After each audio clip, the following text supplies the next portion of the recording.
Okay, so it has been an interesting year since last year. One of my former students came to my booth last year in October, and he said, do you remember back in the early 2000s, I told you, I said, what will you do if one day you can just push a button and it'll make the artwork for you? And I said, the day that happens, I'm out. And he said, so are you out? Because it's here. And I told him, I said, I'm absolutely not out. I'm going to be out when I'm 6 feet under. I will never be anyone's tragedy. That's why all of you are here in this room as well, because I'm not out. And I took a look at what was going on with AI right after that conversation. People were talking about it at LightBox. And I thought, I'm still ahead of this. In October, I'm ahead of this. Maybe it'll be a useful tool for some reference. 3 months later, night and day, oh my gosh. So that left a lot of artists feeling fearful and desperate because we want to do great work. And anyone, anywhere in the world can type in a prompt. 60 seconds later, there can be gorgeous, beautifully rendered artwork. It was absolutely shocking. And so left people feeling, I want to be an artist. All of a sudden, there's this other thing. But our worst decisions come out of fear and desperation. And so what I want to do, of course, as one would, is tell you about an orchard. Tell you about an orchard in Central California. I grew up here, not in that orchard, but probably a few miles from it. And in Central California, you might not know this, but Central California outproduces, in terms of agricultural produce, every other state. You hear about the corn in Iowa. We have them beat hands down. It's called the breadbasket of the United States. If you like almonds and pistachios, that's us, right where I grew up. This is an almond orchard, and we're proud. We're proud of our agriculture. So when I was in high school, there was a guy, I think it was like a career day. And so we had a guy come. It was the production manager for this orchard and the packing company associated with it. And so he came out to tell us about his job.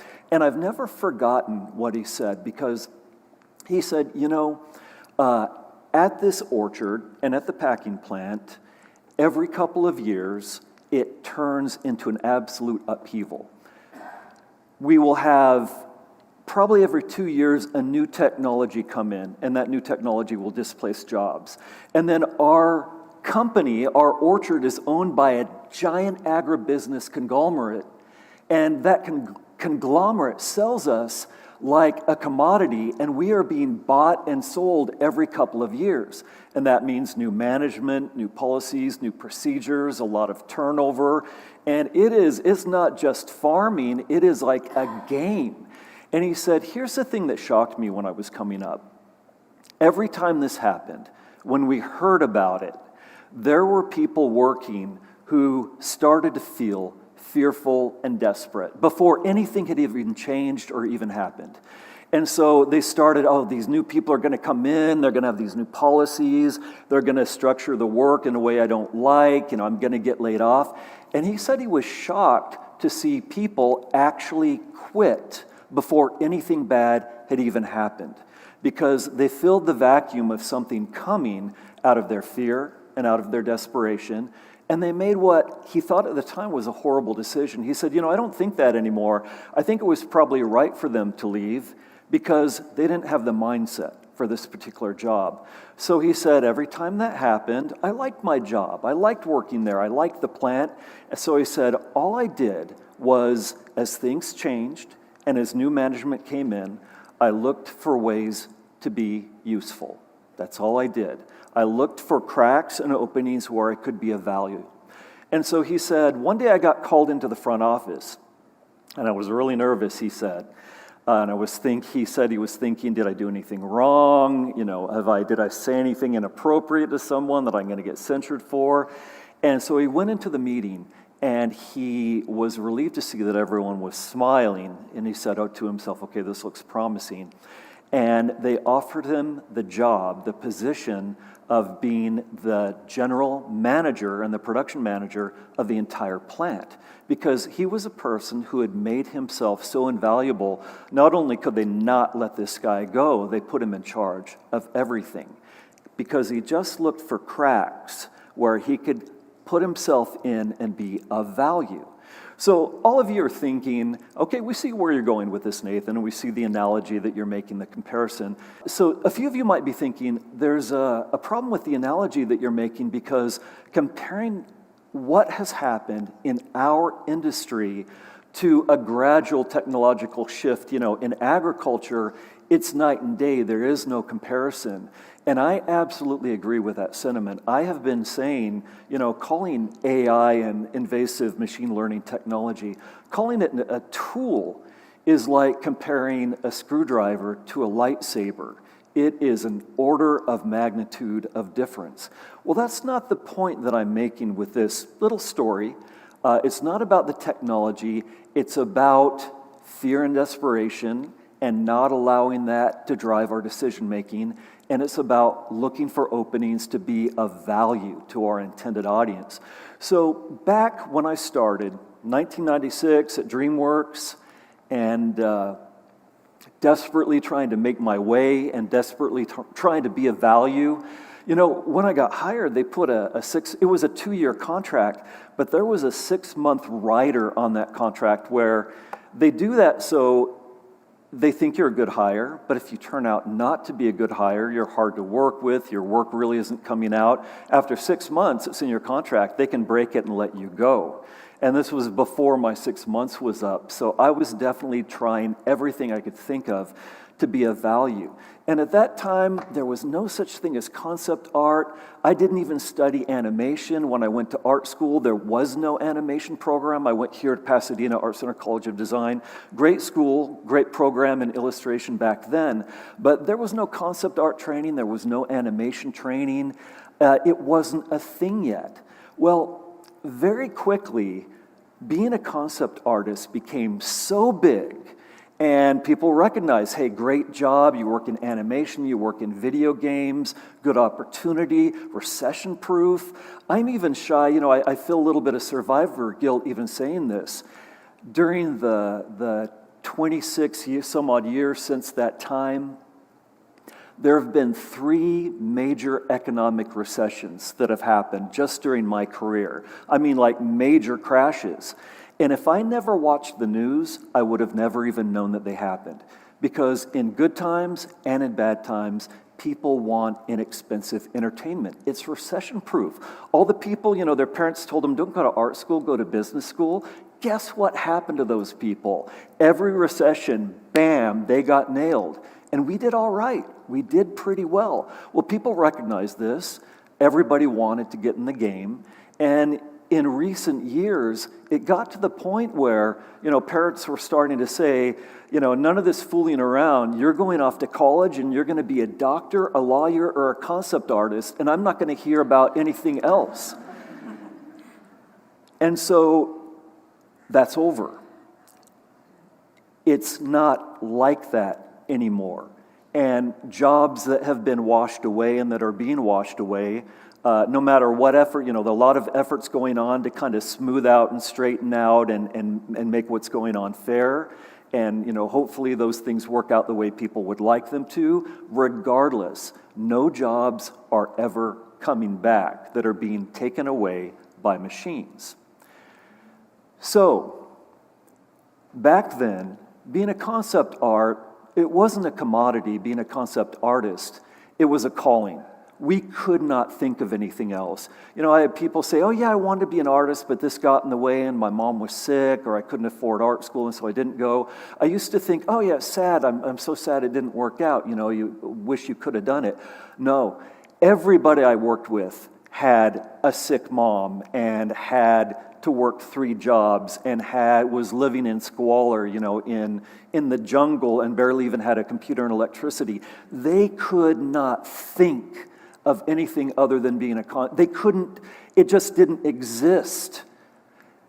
anything other than being a concept artist. And those were the people that I worked with at DreamWorks. It was a calling. Well, here you are at Lightbox. The people in this room, we're not like the other people. We have some fear, maybe a little bit of desperation, but I don't think we should. This is a landscape filled with tremendous opportunity, and people will always want inexpensive entertainment, and that should come right back up. Hang on. It's a brand new laptop, and so I didn't realize that the screensaver was set a little bit shorter than I would have liked.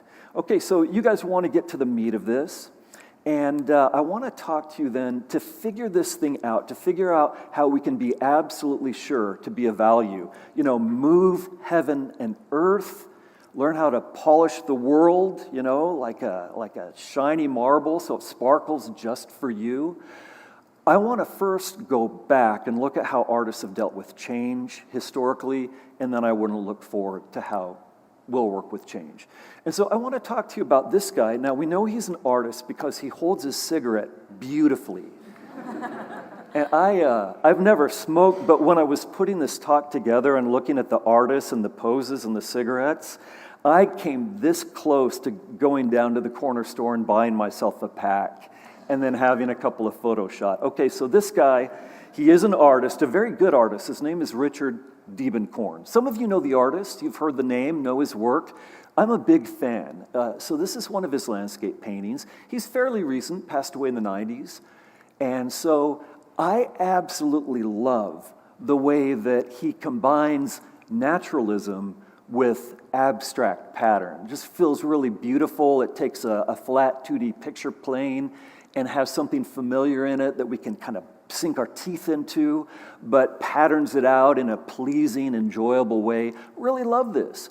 Well, he's an artist who does a good deal of abstraction. He does some things that have a familiar tone to them, but he also breaks away, and he does work like this. Now, I do like this work. Maybe it's not as much as the naturalistic stuff, but I do like it. So, this abstraction, where did that come from? Did he make it up? Did he invent it? Was he the first person? Well, we know that he's not. So I want to take you back to where all of this began, these processes of abstraction. So first of all, we're looking at a very naturalistic portrait.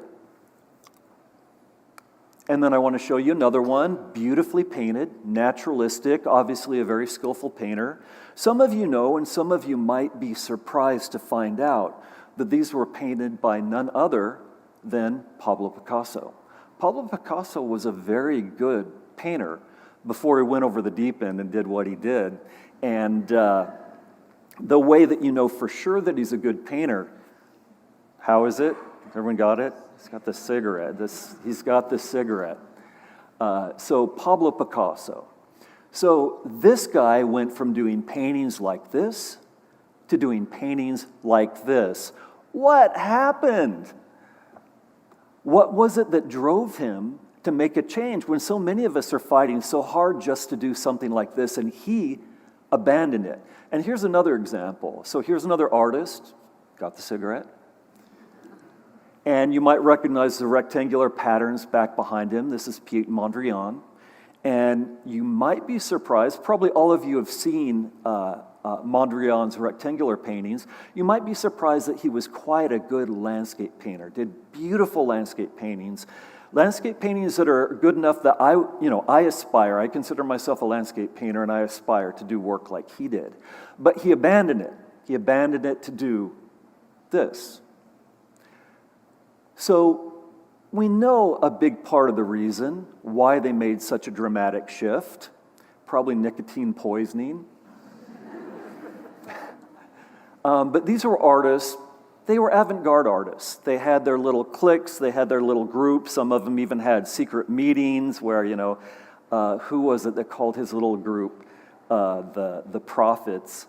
And they had secret meetings. So they were elite artists who wanted to do work that was new, work that was cutting edge, work that had the avant-garde quality to it. And so the thing that drove them to these drastic changes, we know, was the camera. All of a sudden, things that were the purview of artists could be done beautifully and with the click of a button by the camera. So artists had been fighting and training and working, dedicating 10, 20 years of their lives to be able to paint portraits, and then a camera could come along and click it and do this, or do this. So artists who wanted to be elite, who wanted to do something different, they did work like this. And so this is by Willem de Kooning, and he's got the cigarette. And this is an example of his work where he was fighting to break up the picture plane and to kind of deconstruct and have an interaction between figure and pattern and background and color.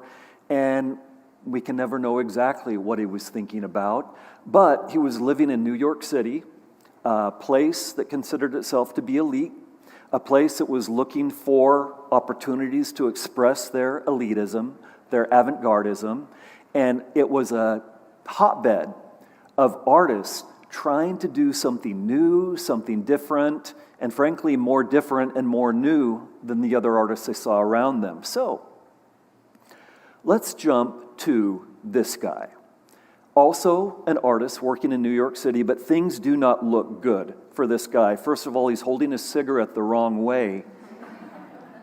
So it's looking grim for him at the outset. This is Mark Rothko. You probably know the name.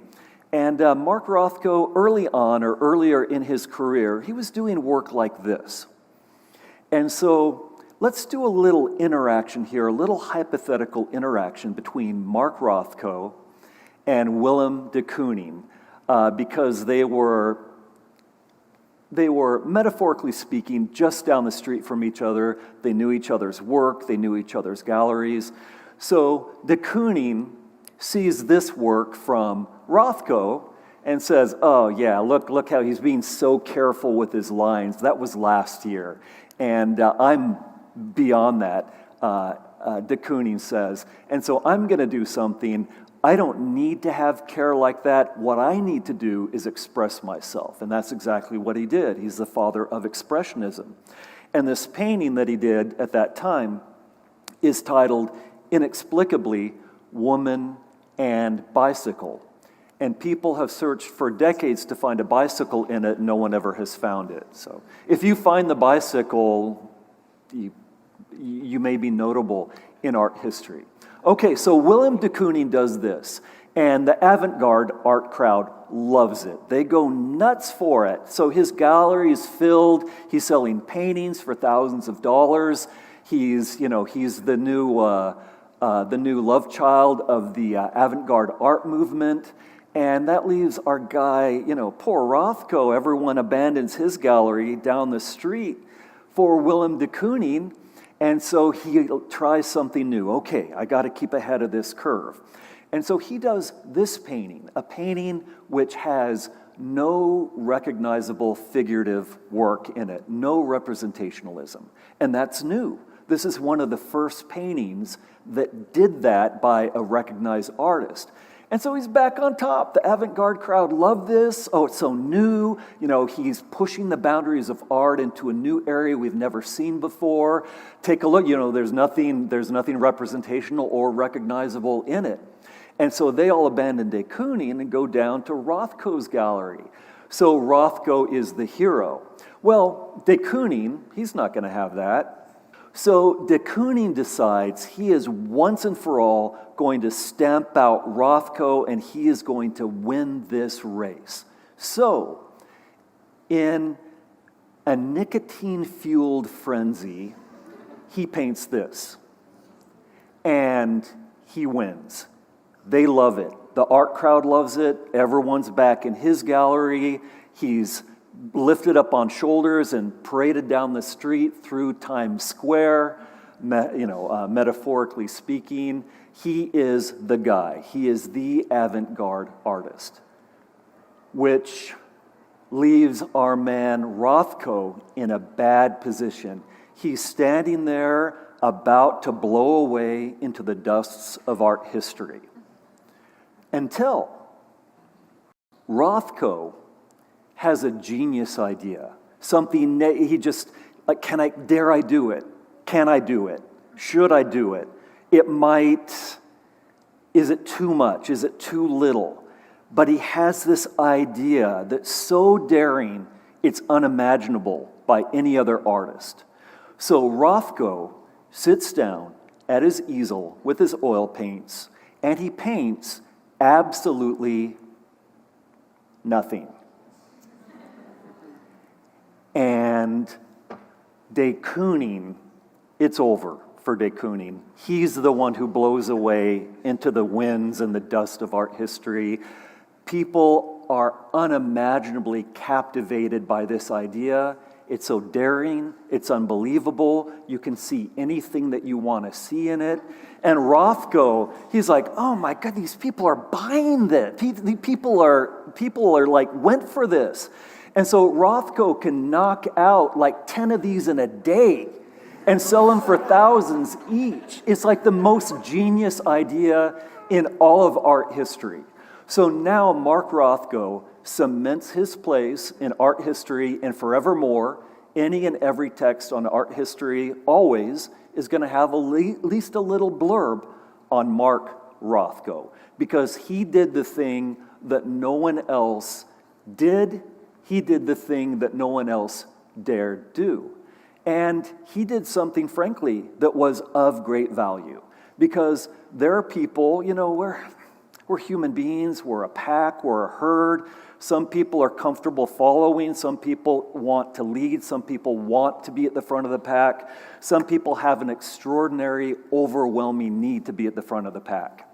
So those people that want to be at the front of the pack, they want to be the avant-garde.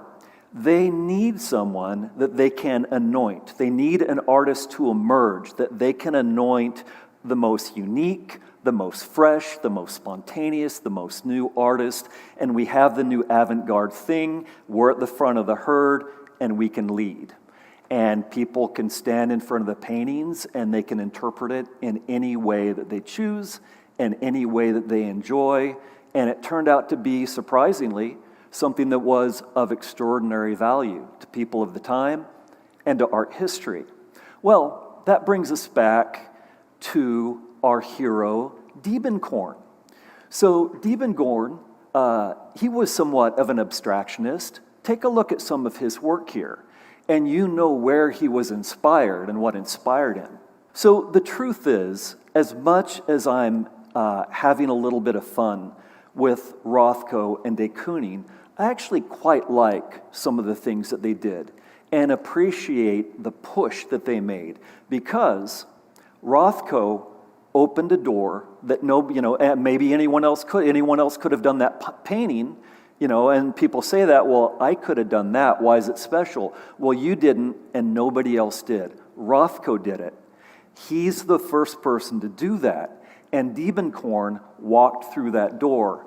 So I like some things from Rothko. I love Diebenkorn's work, and Diebenkorn would not exist without Mark Rothko. And that's, to me, why Mark Rothko was actually so valuable. Something new, something that we can reach and grab and then bring into our own work, our own mindset, and combine the old and the new and come up with something fresh.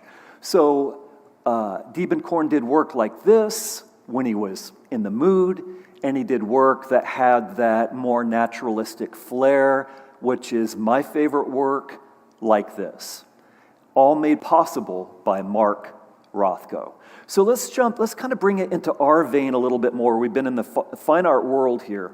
And so let's bring this to some abstract paintings that I really love, because they're done by this guy, John Harris. And John Harris is still with us, still working, and John Harris has been a book cover artist. You've seen his book covers, mostly doing science fiction, and he's been doing these since the early 80s. So here's a few of his paintings. And I absolutely love the abstract simplicity of his work, and he does some personal work that has a quality of texture and shape and abstraction.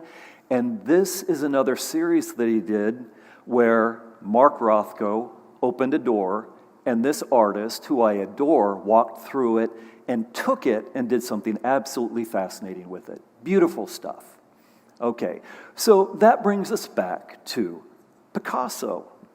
Notice we got to go back to John Harris. What's unique about this photo? No cigarette. See, we're all in the illustration and animation. We're all clean living. I know all of you just had a salad for lunch, and it just you've rejected the cigarette thing.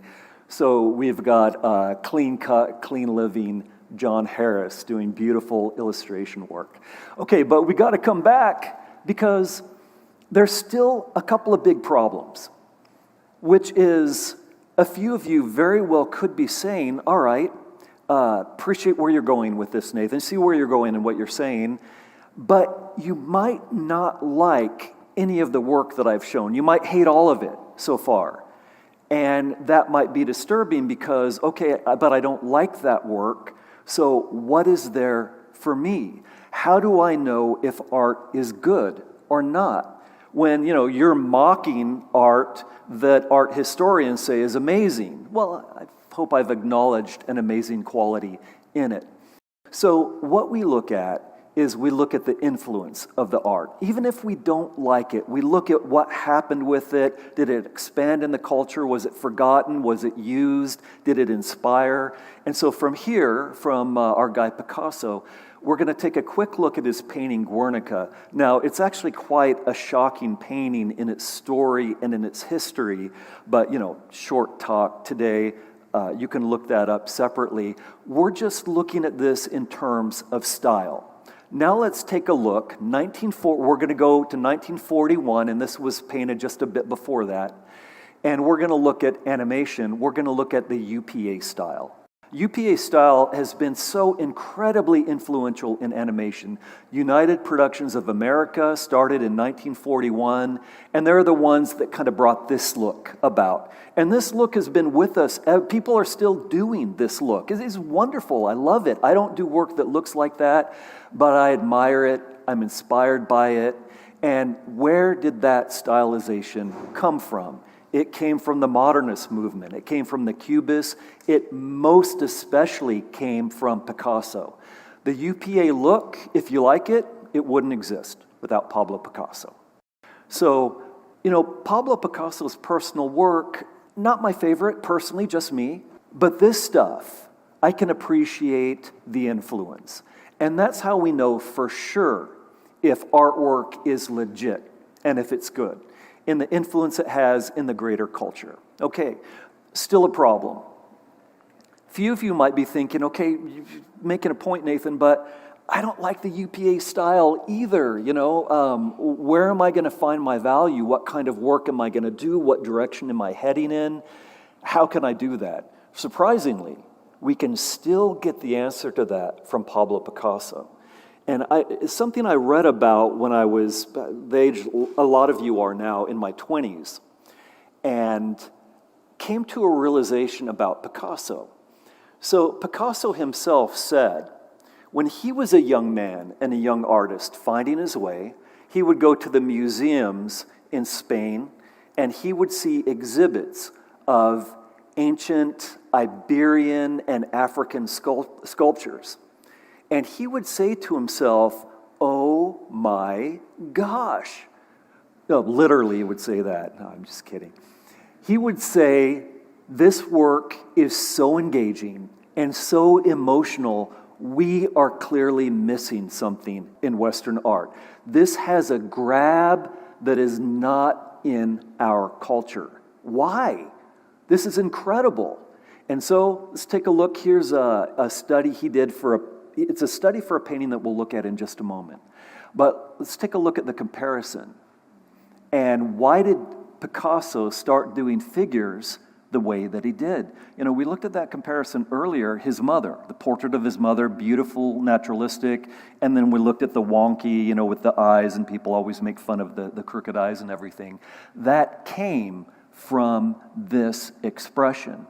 So now let's look at a painting that probably most of you know, Les Demoiselles d'Avignon, basically. It was originally translation, it was called the Brothel of Avignon, but to make it a little more polite and acceptable, it was changed to the Women of Avignon. But these are prostitutes from a brothel, and he wants to shock us. He wants a level of engagement. The way that these women are looking back at us, there is no questioning an emotional intensity about the artwork. That's exactly why he did what he did and what he was trying to achieve. He knew the answer. He knew that his work had to reach out and grab the audience, whoever the intended audience is. His work had to reach out and grab them at that gut emotional level where art lives. And that, my friends, is the big answer. Whatever you do, if you give it a quality of engaging emotion, people will love you for it. And there is always a place, there's always a slot to put that work into. If people see your work, they feel emotion. People love feeling emotion. People do all kinds of crazy things, good things and bad, just to feel emotion.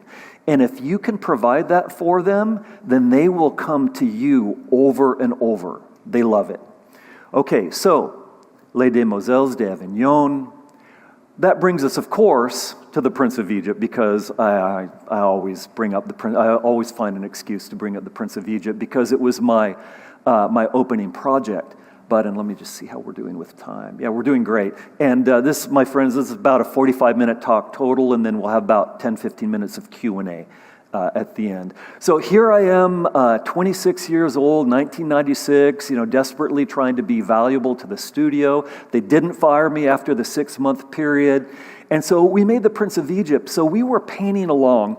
We were working on the plague song sequence. And if you've seen the Prince of Egypt, you know the song. I won't play it for you. You can go on YouTube and just type in Prince of Egypt plague song. It'll be there. But it's very intense, very emotional. I'm proud of how it turned out. And so we had a deadline where the entire sequence had to be completed by a certain time. We worked real hard. We finished it. And then we all went to dailies. We had the final cut to watch. And so we went to dailies to watch it. And in front of me sat down a guy a little bit older than me, a guy, I knew most of the people. It was a guy I didn't recognize, but he sat down in front of me, and a whole bunch of people came up to him and said, "Oh, hey, Steven, good to see you." Not Steven Spielberg. I don't think he was there that day, but some guy named Steven that everyone, was interested in. "Steven, it's great to see you. Yeah, so glad you could come to this." And so we watched the sequence, and I thought it turned out fantastic. I think you'll like it if you hop on YouTube and watch it.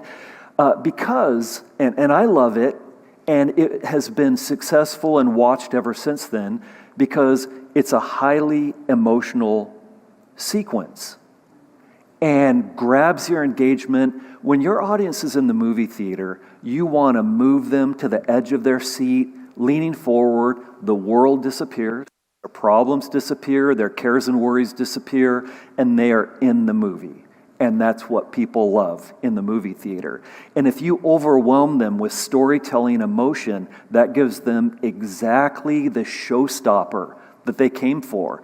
Because that's what they're counting on you for. They waited all out. People don't do it as much anymore, but, camping out in front of the movie theater, waiting for the brand new exciting thing. They're waiting all night for the showstopper. And guess who the only person who can give it to them is? It's you. And they cannot get it from any other source. And that makes you incredibly valuable. So I'm telling you about this guy, Steven. We watched it, it was great, and then a bunch of people came up and congratulated this guy, Steven, in front of me. And so I asked the guy next to me, all I remember, he had this really cool belt. Back in the 90s, the big wide belts were in fashion. They're starting to come back, so I still have a couple from the 90s. I'll be able to start wearing them again. If you guys come back to LightBox next year and I'm wearing this big, aggressive belt, you'll be like, yeah, he's wearing that from the 90s. He probably had it back from the Prince of Egypt. So the guy was this guy, Stephen Schwartz. Stephen, and I asked the person sitting next to me, I said, who is that guy? He said, oh, that's Stephen Schwartz. He wrote all the songs. He wrote all the songs and music, and the score was done here by Hans Zimmer. And I still remember, I was really I felt like I'm part of something. We're doing a good job. We created this emotional thing. And I remember thinking, that guy, that's the guy. That guy wrote that. How many people could write that song? That's incredible. And so this guy is of incredible value. And it drove it home to me what our business is all about and what each one of us has to do to find and to engage that audience. So The Prince of Egypt is made up of emotional beats. I got to contribute to, there's several of us, that worked all this out, and I got to contribute, and do color keys and paintings for several of these.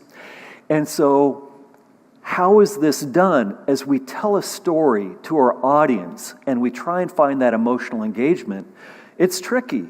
Because a good story, and maybe you work on a bunch of movies, a bunch of video games that are story-driven, you have to have the artistic and the technical ability to hit every emotion.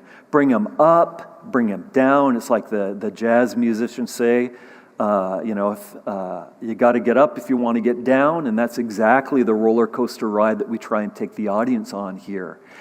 And so we have to hit every emotion, from joy, from adventure, to tragedy, to drama, and we have to do it visually. And initially, we have to do it, before there's any musical score, before there's a song, before there's any dialogue recorded. We have to do it strictly with still, passive pictures. Do you know how to do that? Well, if you don't, and you're here at LightBox, to get more of that, if you don't, that's where your efforts can and should be pushed. Where to put those efforts? If you can do character design, faces, poses, expressions that are highly emotive and highly emotional, that grabs everybody. They just, at an unconscious gut level, it grabs them. If you can bring emotion to the color palettes that you design, if you can bring emotion to the lighting palettes that you design, if you can take a passive environment, if you can take a rock and make that rock convey an emotion, a tree, a cliff, a building, if you can put every object in your environment and find a way to push it towards a story emotion, you will have a home run scene. And then how do you take all of those different things and put them all together with a cohesive quality of emotional purpose? That's my definition of composition. How to take all this crazy stuff and put it together so it's all moving in the same direction, creating an emotional composition. Okay, so this is where our efforts must be pushed. So I do have some examples to show you, but again, 45-minute talk, we can't look at how to do all of these. Well, of course I'm going to do this, but I'll keep it very brief. My sponsor here at Lightbox is schoolism.com. And that is where we dig into this stuff. We dig into each of the topics that I just brought up. We dig into exactly how to do that. So whether you come to us or go somewhere else to learn, as long as you figure out how to do this with emotion, your audience will love you and you will find an audience. So, and I'm working on as well, there's been a lot of requests. So currently, right at this moment, I'm working on a new schoolism course on color scripting, how to color script a feature. And that has been, people ask, well, Nathan, are you production designing now? Do you want to be a director? I don't want to direct anything. This is the top of the ladder for me. The top of the ladder was, I want to color script a whole feature, and so that's where I eventually was able to land, and that's been my focus ever since, to do this emotional storytelling. So we're going to have that out for you early next year as well. Okay, so back to the Prince of Egypt. If we're going to be storytellers, then we have to hit these marks. So what we need to do, and it's true for animation, it's true for video game, and to some degree live action, there is a pipeline. And the pipeline is still stable now, despite, developments. And the pipeline will stay this way and stable. There's always new technology, new resources, new ways of doing these things. Get used to it. I've always felt sorry for the modelers because the 3D modelers, every 2 years, they have to learn new software.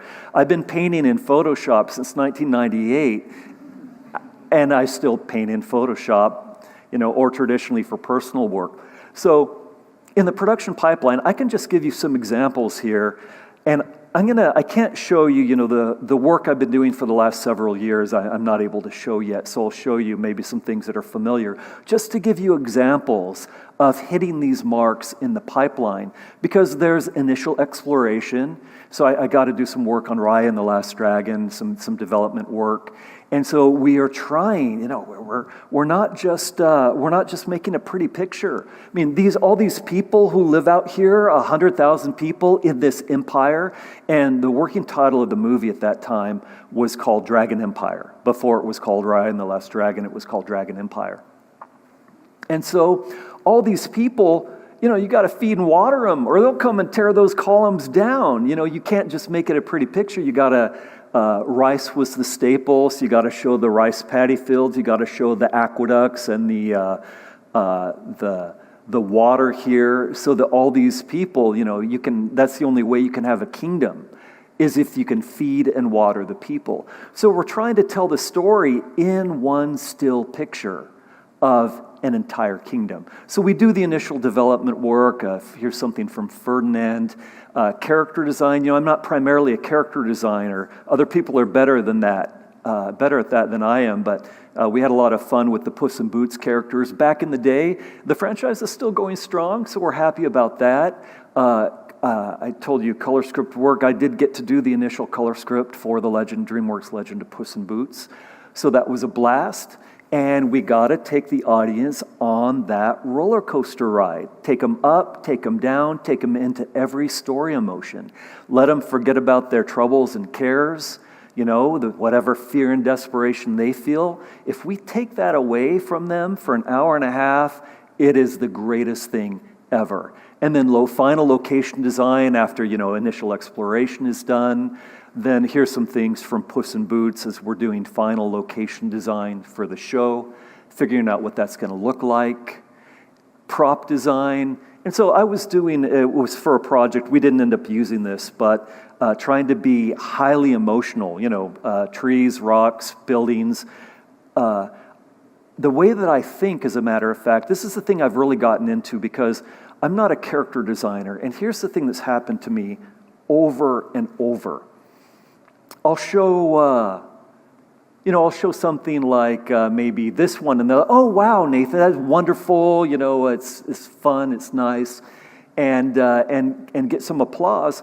And then the character designers will show their work next, and people will cheer, they'll laugh, they'll take the rest of the day off. Hey Nathan, you're not doing anything. Get this character designer some coffee, and that's the respect that I get. I realized the only way I can beat the character designers at their own game is finding ways to bring powerful emotion to environments. And it's, okay, how can I treat a tree as if it is a character pose? Could a cliff have a character pose? Can a building have a character pose? They all can. People are engaged and grabbed by emotion.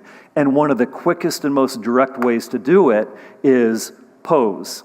And you can give a tree or anything else a pose. Okay, emotion, it comes back to that. Okay, so we have the prop design, color and lighting keys. Color and lighting key may be this simple, depending on who's looking at it. If it's just the art director, yeah, it's great, let's go that direction. If it's the larger crew, they need to really understand what it's all about, and so we'll do things that are a little bit more refined as color keys. And then matte painting, I got to do this matte painting for, we did a Puss in Boots short, so that's part of the pipeline. But everything has to be composited together just right. We have to, the final 10%, take away the distractions that are hurting the emotion and add 10% more of what's giving the emotion. That's the last step in the compositing. And so what's this image about? Well, it's not about all this other stuff. It's about Kitty Softpaws, the mysterious stranger. So we have to give her that emotion. And so Puss in Boots and that scene came out of this. So this quick little comp, led to this lighting scenario and this color palette. Sometimes an initial rendering, they just do an initial pass, and then an artist will need to jump on it and say, okay, that's the scene, but you'll do a Photoshop paint over, and you'll show them what it needs to look like at its final form. That's still a valuable skill, and it will probably always be a highly valuable skill. So taking the animation frames from this to this, and so this is the production pipeline that we live in. And if you're going into art, animation, video games, you'll be a part of this pipeline. And if you have work that plugs into this and has an emotional content and emotional engagement, then you will be desirable, regardless of what else is happening in the world. So I'll wrap up with what I'm doing personally on the idea that maybe there's a thought in there somewhere that will be helpful. So I'm going back, I'm looking very carefully about ideas that are not common on the internet, because the machine learning grabs everything on the internet and pulls it from there. And so anything that's common on the internet will be common in AI. So I'm going back to my files. This is a page that I tore out of a magazine, and then I had it in a file. And I'm going back through those, looking for ideas that are kind of different than what we're seeing now. I'm thinking about what color palettes are less common on the internet that will make my work look a little bit different. Every other artificially generated image, it has the orange and the cyan, right? And it's not because it works so well. And so how can I break away from that kind of a color palette? And I'm constantly trying to work out new ideas in my color palettes. Going back to paint as well, paint has a little bit of a different look, a different feel. And so I can get color palettes that look less digital, less artificial by doing it this way. And so I've been bringing those ideas to my digital paintings. I'll just roll through a few things that are recent. Pushing, I got to push, I got to adapt, old dog learning new tricks. But I'm telling you, I said at the top, I will not be anybody's tragedy. I'm not done, and I won't be for a long time to come. And, I'm not there yet, but I have some ideas that I think and hope that many of you will like that I'm going to be working on during the next decade. But I will say this is a traditional piece, and I'm going back and doing more traditional work again now because it's original. It cannot be reproduced. It can't be created artificially. And then some of these styles are actually influencing my digital style. Again, this is just colored pencil with gouache on a tone gray paper. I love this approach. I developed this back in the early 90s. I was doing theme park show design. And this was a quick style that was favorable with the clients, and so we could do this quickly.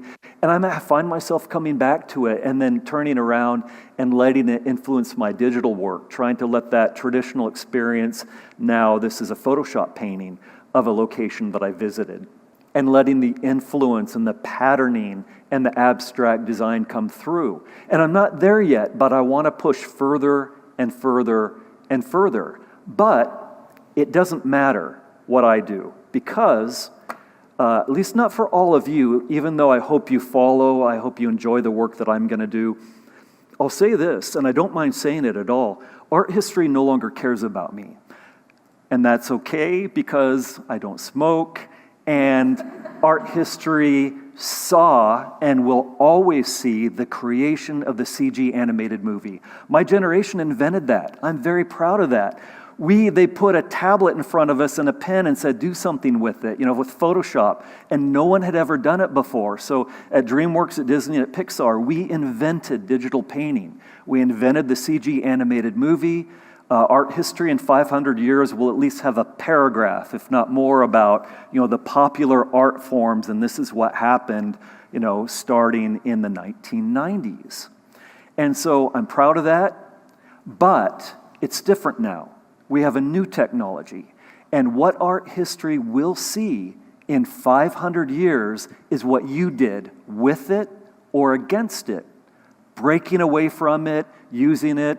I'm not a preacher. I will never tell you, what you should do or what you should not do. You're smart, you're ethical people.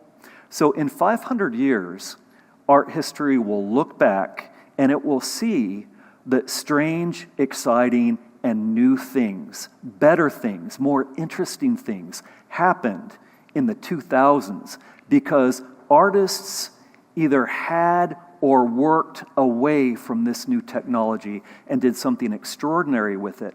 So some of you will look back and you'll do work that combines retro ideas with your own ideas, with some new things, and you'll put something together that's wonderful, that's emotionally driven, stylish, people will love it, there's a place for you, everybody will be happy. Most of you will plug yourself into the pipeline because you'll do emotionally driven work that's beautiful, that's desired, that is needed to tell a story, and you will have a happy, successful career. You'll enjoy yourself. Art history won't remember you, but you don't care about that. I don't care about that either. I want to pay the mortgage and do the paintings that I want to do and, play with my wife and kids and just, enjoy my life and be an artist. But I'll also tell you this. There is probably at least one person here at LightBox Expo that the art history books will know about in 500 years because they thought through all of this and they thought through, okay, it's over. Everything has changed now, and certain things were done in the past, they were done a certain way, and that is done, and that is over. And I will do an avant-garde thing, and I will open a door that no one else has thought of opening, and then other artists will walk through that door, and art history will see it. No matter which category you fall in, you will be relevant. So thank you all very much. Appreciate you being with us here for the talk. All right, so we have a little time for Q&A. There is a microphone that they would like you to use.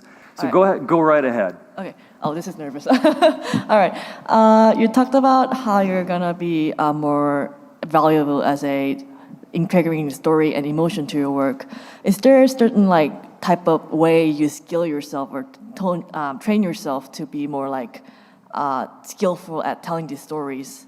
And if it's mostly about watching the current movies and production designs, how do you balance the technical and the story side of it? Because we often say we don't have time for watching movies and time for doing stuff. So it means that you don't get to do anything else. I have this belief, and we're all different, but I have this kind of feeling that any one of us can do two things really well. And, I have 3 kids. My wife is with me. I'm over at Booth 100. Stop by and say hi, by the way, Booth 100 over in the corner. My wife is with me, and that's a big thing. And I must not mess that up. So that's a huge thing. And then being the best artist that I'm capable of being is a huge, all-consuming thing. And I can do those 2 things. And it means I have to let most other things go. And that's just, the compromise that we all make. As I realize people are talking about movies they've been working on recently. And I used to watch every animated movie, really I need to be aware of everything going on. And I actually got a little bit burned out. And then a few friends of mine are, we finished up this, last year we did this show, and I hope you liked it. I'm like, it was great. Because I'm a little bit behind. Because I don't have time to keep up with everything. I only play Halo video games. Me and my son play Halo. So what I do is I just get on YouTube because I do need to keep up with all the crazy stuff going on in games. It's amazing.